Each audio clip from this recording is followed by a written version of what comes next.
Ranchi RSS कार्यालय petrol bomb हमला case की अब एनआईए जांच करेगी। इस केस को एनआईए के हवाले कर दिया गया है। गृह मंत्रालय के आदेश पर एनआईए ने जांच की कमान संभाल ली है। कल एनआईए की एक टीम रांची पहुंच जाएगी। निवारणपुर स्थित आरएसएस कार्यालय पर यह हमला किया गया था। एटीएस से एनआईए ने अपने हाथ में ये केस अब ले लिया है। यूएपीए और विस्फोटक अधिनियम की धाराएं जोड़ी गई हैं इस मामले से। एटीएस ने एनआईए को सभी साक्ष्य और जांच के जो दस्तावेज थे वो सौंप दिए हैं। शुरुआती जांच में कई राज्यों से इस मामले के तार जुड़े हुए पाए गए हैं। झारखंड, यूपी, दिल्ली और मुंबई तक इस मामले का कनेक्शन सामने आया है और अब केंद्र सरकार के आदेश पर एनआईए ने इस मामले की जांच संभाल ली है। दफ्तर पर हमले मामले की जांच अब एनआईए करेगी। इसे लेकर गृह मंत्रालय ने इसकी मंजूरी दे दी है। जल्द ही एनआईए की टीम जो है वो आरएसएस दफ्तर पहुंच सकती है। रांची के निवारणपुर स्थित जो आरएसएस कार्यालय है, यहीं पर बीते दिनों अगर कहा जाए तो 2 पेट्रोल बम जो हैं वो फेंके गए थे। एक पेट्रोल बम फटा था जो कि देख सकते हैं आरएसएस दफ्तर की छत पर फटा था, जबकि एक जो पेट्रोल बम है वो यहीं परिसर में फेंका गया था। हालांकि वो फटा नहीं था और गनीमत रही थी कि इस हमले में कोई भी हताहत नहीं हुआ था। वहीं इस पूरे मामले में रांची पुलिस ने कार्रवाई करते हुए 3 आरोपियों को गिरफ्तार किया, जिसमें कि अमन अंसारी, सैफ अंसारी और सायन सुजान शामिल थे। वहीं मामले की संवेदनशीलता को देखते हुए ये पूरा मामला जो है वो एटीएस झारखंड के हवाले किया गया था। एटीएस इस मामले की जाँच कर रही थी। इस पूरे मामले में पाकिस्तान कनेक्शन भी सामने आया था, तो वहीं इसके जो तार हैं वो देश के कई हिस्सों में फैले हुए थे, जिसमें कि बिहार, यूपी और महाराष्ट्र जैसे जिलों का भी नाम जो है वो सामने आया था। इन तमाम चीज़ों को लेकर फिलहाल जो जांच है वो एटीएस कर रही थी। वहीं अब इस मामले की जांच को लेकर एनआईए की टीम भी जल्द यहां पर पहुंच सकती है। बता दें कि जब ये हादसा हुआ था, जब ये पेट्रोल बम जब आतंकी हमला हुआ था, तो यहाँ पर एनआईए की टीम पहुँची थी और उस वक्त भी यहाँ पर घटना में जो साक्ष्य संकलन थे उसे एनआईए के द्वारा देखा गया था। और अब इस पूरे मामले की जांच में जिस तरह से जो तार हैं वो विदेशों से जुड़े हुए पाए गए हैं, जिस तरह से पाकिस्तानी कनेक्शन सामने आया, तो अब इस मामले की गंभीरता से जो जांच है वो एनआईए की टीम करेगी और इस मामले में कई अहम खुलासे होने के आसार हैं। बता दें कि अमन और सैफ अंसारी के द्वारा यहाँ पर पहुँचे थे। सैफ के द्वारा ही पेट्रोल बम अंदर फेंका गया था, जबकि अमन अंसारी ने पूरी घटना का वीडियो बनाया था, जबकि सायन सुजान जो था वो आरएसएस कार्यालय से कुछ दूरी पर टैक्सी में ही मौजूद था और आसपास कोई आ ना जाए इसकी रेकी कर रहा था। तो अब पूरे मामले की जांच एनआईए करेगी, तो आने वाले दिनों में इसमें बड़े खुलासे होने की उम्मीद है। रांची से न्यूज़ 18 के लिए ओम प्रकाश। बात करेंगे अगली खबर की। दुमका कोर्ट को उड़ाने की धमकी ने पूरे प्रशासनिक महकमे में हड़कंप मचा दिया है। जिला एवं सत्र न्यायाधीश के नाम स्पीड पोस्ट से धमकी भरी चिट्ठी भेजी गई, जिसके बाद कोर्ट परिसर को हाई अलर्ट पर रखा गया है। डॉग स्क्वाड और पुलिस की टीम ने पूरे परिसर की जांच की, जबकि अब धमकी भेजने वाले की तलाश भी तेज कर दी गई है। सबसे चौंकाने वाली बात यह है कि धमकी भरी चिट्ठी बांग्ला भाषा में लिखी गई है। ये रिपोर्ट देखिए। दुमका कोर्ट को उड़ाने की धमकी, स्पीड पोस्ट में डेथ लेटर, धमकी, दहशत, हाई अलर्ट, बंगला चिट्ठी का बवाल, पुलिस अलर्ट। बड़ा सवाल, कोर्ट को उड़ाने की धमकी किसने दी? बंगला में चिट्ठी लिखने के पीछे क्या मकसद है?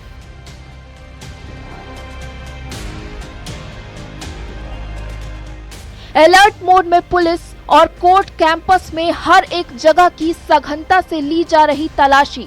ये तस्वीरें हैं दुमका कोर्ट की, जहां बंगला चिट्ठी ने बवाल मचा दिया।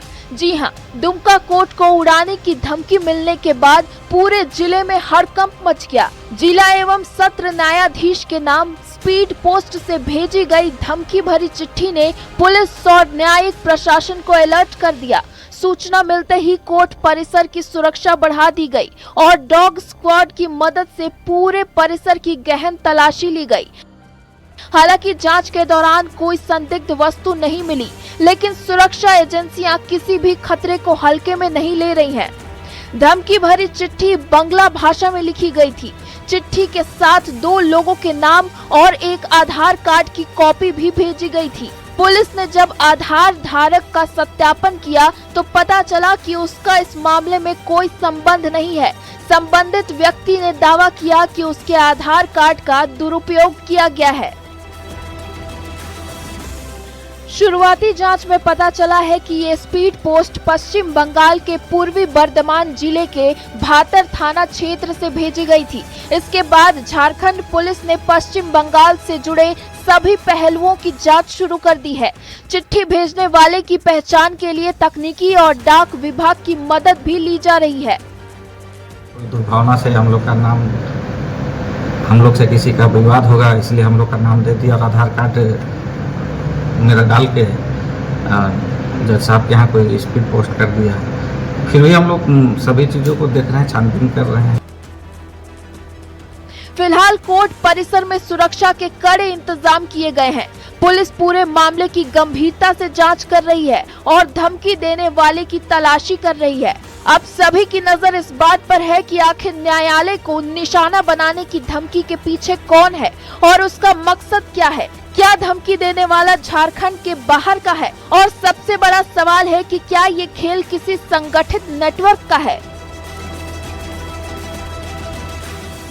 न्यूज़ 18 के लिए दुमका से नितेश कुमार के साथ ब्यूरो रिपोर्ट।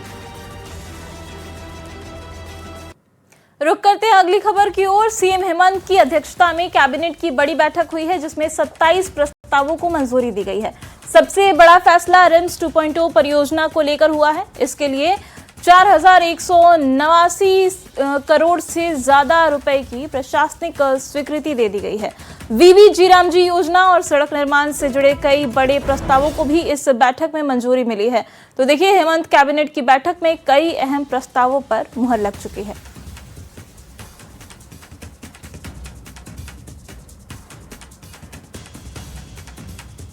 जो 12 से कम पंचायत वाले प्रखंड एवं अंचल है वहां पर एकल पदस्थापन के लिए कुछ प्रखंड एवं अंचलों को चिन्हित किया गया है, जहां पर कि या तो सिर्फ बीडीओ पदस्थापित होंगे या सिर्फ अंचल अधिकारी।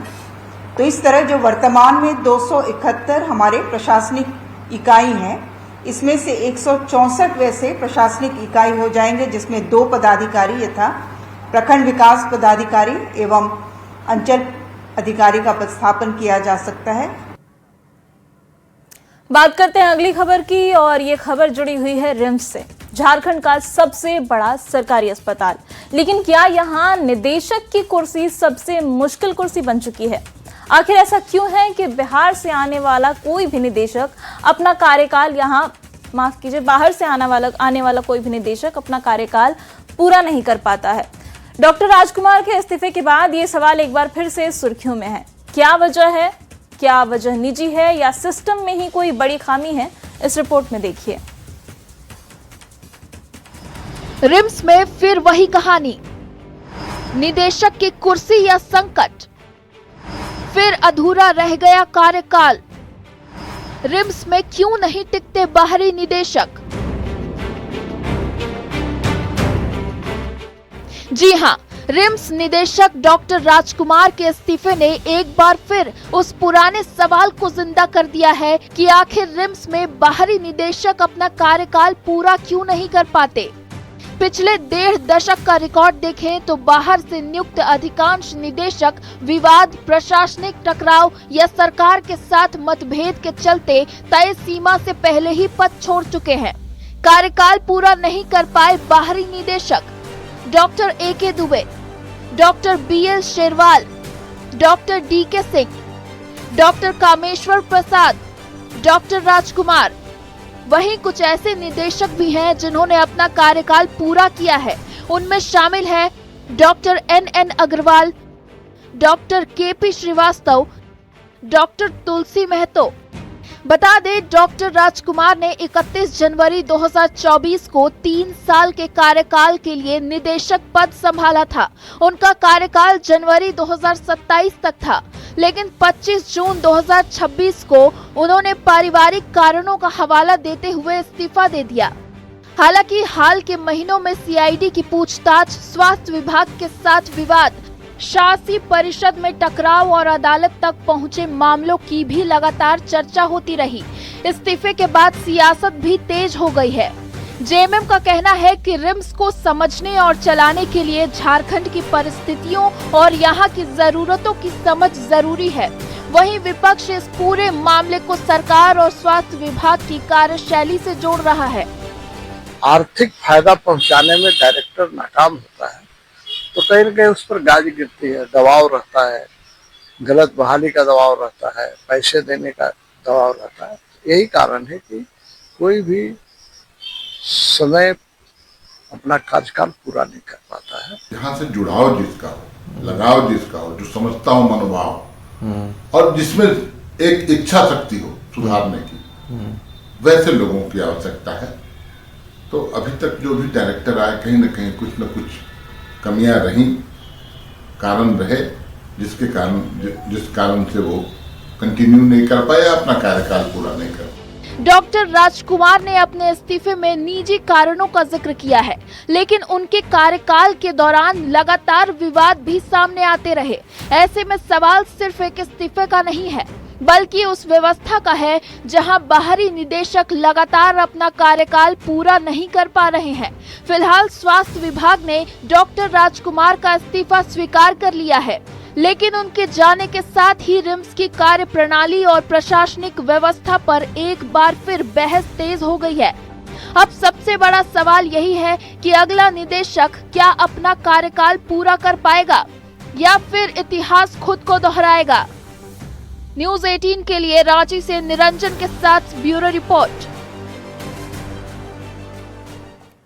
और देखिए रांची से बड़ी खबर आ रही है, तरंगिनी लिकर प्राइवेट लिमिटेड पर अब कार्रवाई और भी तेज होने वाली है। उत्पाद विभाग ने प्लांट का लाइसेंस रद्द करने की अनुशंसा कर दी है। आरोप है कि कंपनी को सिर्फ 2 ब्रांड की शराब बनाने का ही लाइसेंस था, लेकिन प्लांट में कई दूसरे ब्रांड की शराब भी तैयार की जा रही थी। छापेमारी में 300 पेटी अवैध शराब और 70 पेटी बियर जब्त की गई है। शुरुआती जांच में एक्साइज ड्यूटी में बड़े खेल और दूसरे राज्यों के नाम पर शराब की सप्लाई के संकेत भी मिले हैं। फैक्ट्री को सील कर दिया गया है और 3 व्यक्ति को स्थल से गिरफ्तार किया गया। स्थल से लाया गया, बाद में उनकी गिरफ्तारी हुई, जिसमें कंपनी के एक डायरेक्टर भी हैं और 2 कर्मी। अब आगे चूंकि फैक्ट्री सील है और फैक्ट्री में जो काम नहीं होना था वो हो रहा था, इसके लिए उसके अनुज्ञप्ति के सस्पेंशन के लिए तत्काल उपायुक्त महोदय को लिखा गया है। वहाँ से आदेश मिलने के बाद सस्पेंड कर दिया जाएगा लाइसेंस। उसके बाद लाइसेंस अनुज्ञप्ति के विखंडन की कार्रवाई आगे की है।